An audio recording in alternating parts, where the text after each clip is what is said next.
এই ধরনের সিচুয়েশনে কখনোই আমার মতো এরকম ভুল করে গাধামি করে বাইক নিয়ে বের হয়ে যাবেন না। বাট এই ন্যাপ নিয়ে কখনোই কোনো ধরনের ভেহিক্যাল আপনি রান করবেন না, ড্রাইভ করবেন না অন্তত। হ্যালো ডিয়ার, আসসালামু আলাইকুম। This is Mohammad Arif Suleman. Welcome to my channel masrider। আশা করি আপনারা সবাই ভালো আছেন, আল্লাহর অশেষ মেহেরবানি আমিও ভালো আছি।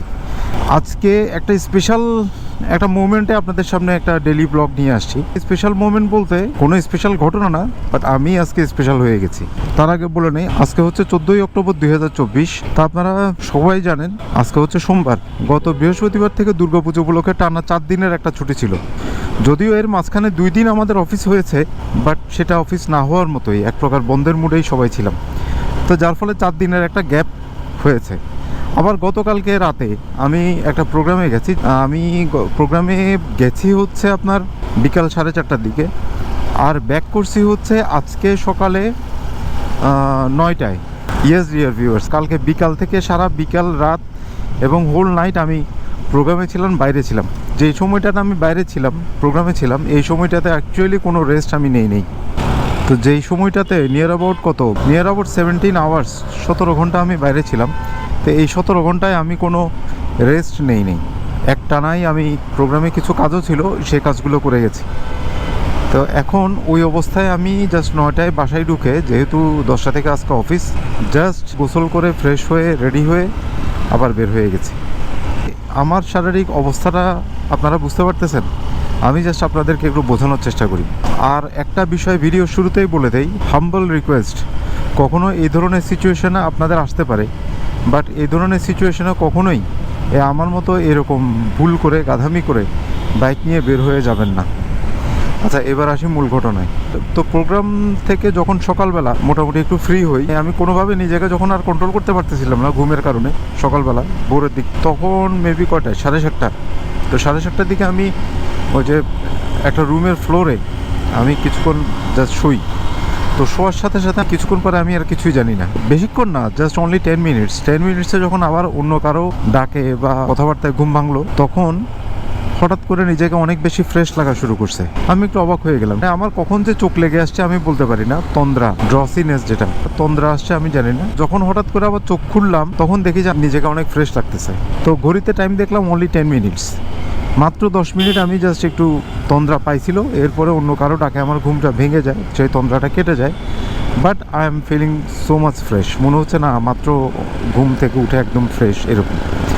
তো বিষয়টা হচ্ছে, এটা ফ্রেশনেস ঠিক আছে, বাট এটা অ্যাকচুয়ালি ফ্রেশনেস না।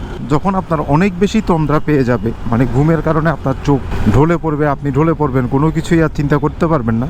কিন্তু আপনার ওই ধরনের সিচুয়েশনে ঘুমানোর মতো কোনো অবস্থা নেই। আপনার হয়তো আরও কিছু কাজ আছে, বা এটা আপনার ঘুমানোর জায়গা না, বা আপনার ঘুমের কোনো অপশনই নেই। অন দ্যাট কেস আপনি এটাকে কি বলে, ন্যাপ, এই ধরনের ন্যাপ নিতে পারেন। ন্যাপ হচ্ছে, এটাকে অনেকে শর্ট স্লিপ বলে, অনেকে আবার ক্যাট স্লিপ বলে। অর্থাৎ জাস্ট এক জায়গায় কিছুক্ষণ চোখ বন্ধ করে নিরিবিলি 10 মিনিট হোক, 5 মিনিট হোক, 15 মিনিট হোক, আপনি একটু চোখ বন্ধ করে থাকবেন। তো চোখ বন্ধ করে থাকলে কখন আপনার ঘুম চলে আসবে আপনি নিজেও জানবেন না। আবার 10-15 মিনিট পরে হয়তো কোনো কিছুর কারণে আপনার ঘুমটা ভেঙে যেতে পারে। তো অন দ্যাট টাইম আবার আপনার কাছে অনেক বেশি ফ্রেশ লাগবে হঠাৎ করে। তো সকালবেলা ওই 7:30 10 মিনিটসের ন্যাপে আমি মোটামুটি এখন পর্যন্ত ফ্রেশ আছি। এখন পর্যন্ত আমার ওই ধরনের খারাপ লাগে না। বাট এটা হচ্ছে পুরোটাই আসলে মনের ব্যাপার। যেমন আমি চেষ্টা করতেছি মনকে আমি প্রশ্রয় না দেওয়ার। আমার মন বারবার চাচ্ছে এটা চিন্তা করতে যে আমি সারা রাতে টায়ার্ড, আমার অনেক ঘুম আসতেছে, আমি যে কোনো মুহূর্তে হয়তো ঢলে পড়ে যাব। বাট আমি মনকে এই বলে সান্ত্বনা দেওয়ার চেষ্টা করতেছি যে না, আমি এখন একদম ফ্রেশ এবং সারাদিন আমি খুব কাজ করব। এখন দুইটা সংঘর্ষ হচ্ছে। এখন কোন সময়ে গিয়ে কোনটা জিতে বা কোন সময়ে গিয়ে কারটা থাকে, এটা আসলে এখন আমি নিজেও বলতে পারতেছি না।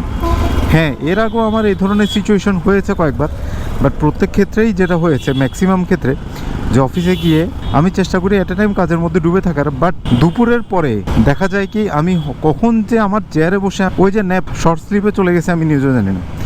দেখা যায় কি 10-15 মিনিট পরে যখন এইরকম কোনো কিছুর কারণে আমি উঠছি, তখন আমি আবার ফ্রেশ। তো এখন আপনাদের প্রতি আবার রিকোয়েস্ট, সেটা হচ্ছে কখনোই আপনারা এই ধরনের সিচুয়েশনে বাইক নিয়ে বের হবেন না। প্রয়োজনে সিএনজি নিয়ে বের হবেন বেশি ইমার্জেন্সি থাকলে, বাট বাইক নিয়ে বের হবেন না। আমি আমার মনের শক্তিতে বের হয়ে গেছি, তো বাকিটা আল্লাহ ভরসা। আর তাছাড়া আমি যে একদম প্র্যাকটিস নাই বিষয়টা তা না, আমার টুকটাক প্র্যাকটিস আছে। তো যার ফলে আমি জানি কখন আমার কি হবে, আর বাকিটা আল্লাহ ভরসা।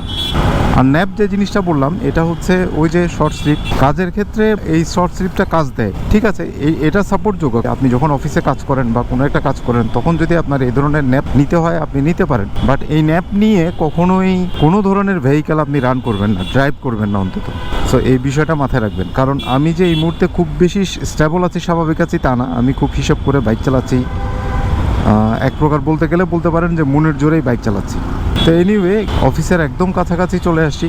ভিডিওটা এখানেই শেষ করছি না, আজকে সারাদিন কি হয় চেষ্টা করছি আপনাদের সাথে শেয়ার করার, যদি সুযোগ হয় দেখাবো। আর আমার যদি ওই ধরনের কোনো ঘুম আসেও তাও আপনাদেরকে দেখাবো, আর যদি দেখাতে কোনো কারণে না পারি অন্তত বলবো, অভিজ্ঞতাটা শেয়ার করব। কারণ এটা মানুষের জীবনে ঘটতেই পারে, এটা খুব সিম্পল বিষয়টা, যে আপনি সারা রাত কোনো কারণে জেগে থাকতে হইলো, এরপরও আপনাকে না ঘুমায় রেস্ট না নিয়ে আপনাকে আবার অফিস করতে হইলো। সো বিষয়টা হইতেই পারে, তো সেই জন্য আপনাদের সাথে শেয়ার করছি আজকের বাকি দিনটা কেমন যায়।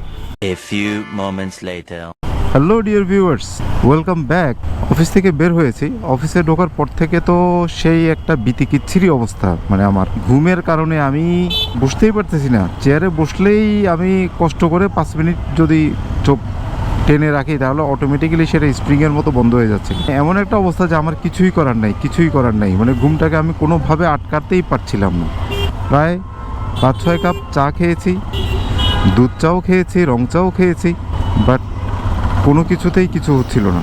আর এটা আমার জন্য খুব বিব্রত করছিল, কারণ একটা অফিস তো অনেকটা পাবলিক প্লেসের মতো। তো এরকম একটা অফিসে যদি একজন মানুষ চেয়ারে বসে ঝিমায় এবং রীতিমতো ঘুমায় তাহলে এই বিষয়টা দেখতে কেমন। তা আমার অবস্থা এরকমই হচ্ছিল। আমি যতই চেষ্টা করছিলাম, আমি বুঝতে পারছিলাম যে আসলে ঘুমটা আমার এই মুহূর্তে আয়ত্তের বাইরে চলে গেছে, আমি আসলে এটাকে কোনোভাবে আটকাতে পারবো না। তো অলরেডি 2-3টা ন্যাপ হয়ে গেছে, কিন্তু আসলে এটা আমার ঘুমটা এত বেশি প্রখর হয়ে গেছিলো যে আসলে ন্যাপটাও আউট তার বাইরে, কারণ ওই ন্যাপটাও এখন আর কন্ট্রোল করতে পারতেছিল না।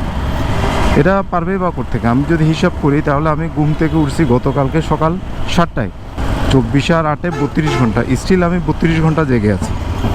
আর ওই অবস্থায় আমি এখন অফিস করতেছি, এই যে বাইক রাইড করতেছি, সব কিছু করতেছি। এখন অফিস থেকে বের হয়ে গেছি অ্যাকচুয়ালি ওই নিয়তেই, ইটস ট্রু, আমি আর পারতেছি না। আসলে এই অবস্থা অফিসে থাকলেও আমার কোনো লাভ হচ্ছে না, উল্টা ক্ষতি হচ্ছে। আর আমি কাজও তো করতে পারতেছি না, এটা উল্টা কাজের ভুল হওয়ার মারাত্মক সম্ভাবনা আছে। এখন জিসিতে একটা কাজ ছিল, তো এই জিসির কাজটাই এখন করতে যাচ্ছি। তো জিসির কাজটা করে এরপরে আজকে আর অফিসে আসতে পারবো না, বাসায় গিয়ে না ঘুমানো ছাড়া অ্যাকচুয়ালি আমি স্বাভাবিক হইতে পারতেছি না। সো আমার অবস্থা দেখে কেউ মনে করবেন না যে এটা আসলে চাইলেই আপনারা পারবেন বা চাইলেই যে কেউ পারবে। আর আমিও যে পারতেছি আসলে বিষয়টা কিন্তু তাও না, বা আমি যে এরকম করি বিষয়টা নট লাইক দ্যাট। এখন আসলে আমার কিছুই করার ছিল না, আজকে অফিসে অ্যাটেন্ড করতেই হইতো, এই ধরনের একটা বাধ্যবাধকতা ছিল।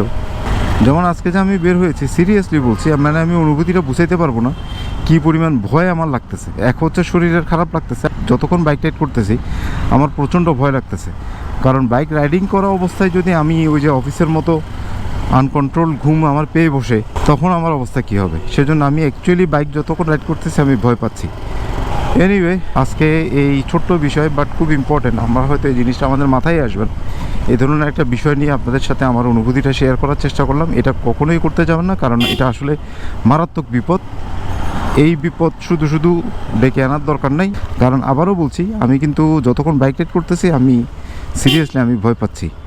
পরবর্তী দেখা হচ্ছে নতুন কোনো ব্লগে, নতুন কোনো বিষয় নিয়ে দেখা হবে, কথা হবে। ততক্ষণ পর্যন্ত সবাই ভালো থাকবেন, সুস্থ থাকবেন, নিরাপদে থাকবেন এবং অবশ্যই নিরাপদে বাইক রাইড করবেন। আর আমার এই ছোট্ট চ্যানেলটাকে যারা এখনও সাবস্ক্রাইব করেন নাই, প্লিজ প্লিজ প্লিজ সাবস্ক্রাইব করে দেবেন। আর ভিডিও যদি ভালো লাগে ডেফিনেটলি একটা লাইক করবেন। তো আজকের মতো এখানেই বিদায় নিচ্ছি, খোদা হাফেজ।